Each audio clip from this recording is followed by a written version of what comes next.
नमस्कार मित्रों, हमारी एसआरटी गुजराती चैनल में तमाરું स्वागत है। मित्रों, देश दुनियाની તાજા ખબર જાણવા માટે અમારી ચેનલને મિત્રો તમે અત્યારે સબસ્ક્રાઇબ કરી દેજો। અત્યારે હાલની સૌથી મોટી અને દુઃખદ ખબર સામે આવી રહી છે।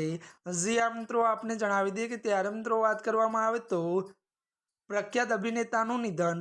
વિગતવાર વાત કરવામાં આવે તો ત્યારે મિત્રો હોલિવૂડના પ્રખ્યાત અભિનેતા સેમ નેલનું ત્યારે 78 વર્ષની વયે અવસાન થયું છે। જુરાસિક પાર્કમાં ડોક્ટર ત્યારે એલન ત્યારે ગ્રાન્ટ અને ત્યારે ધ પિયોની જેવી ફિલ્મોમાં તેમના અભિનય માટે તેઓ વિશ્વભરમાં જાણીતા હતા। મળતી વિગતો અનુસાર વધુ જણાવી દઈએ કે પરિવારે ત્યારે સોશિયલ મીડિયા પર આ દુઃખદ સમાચારની પુષ્ટિ કરી છે। સેમ નેલે ત્યારે 2023માં દુર્લભ બ્લડ કેન્સરને હરાવ્યું હતું। જો કે મિત્રો પરંતુ તેમનું અવસાન અચાનક થયું છે। વધુમાં વાત કરીએ તો 5 દાયકાથી વધુ લાંબી કારકિર્દીમાં તેમણે અનેક યાદગાર પાત્રો ભજવ્યા હતા। અત્યારની આ સૌથી મોટી અને દુઃખદ ખબર મળી રહી છે। આજના માટે બસ આટલું જ। અમારી ચેનલમાં નવા હોય તો અમારી ચેનલને મિત્રો તમે લાઇક શેર અને સબસ્ક્રાઇબ કરી દેજો। ધન્યવાદ।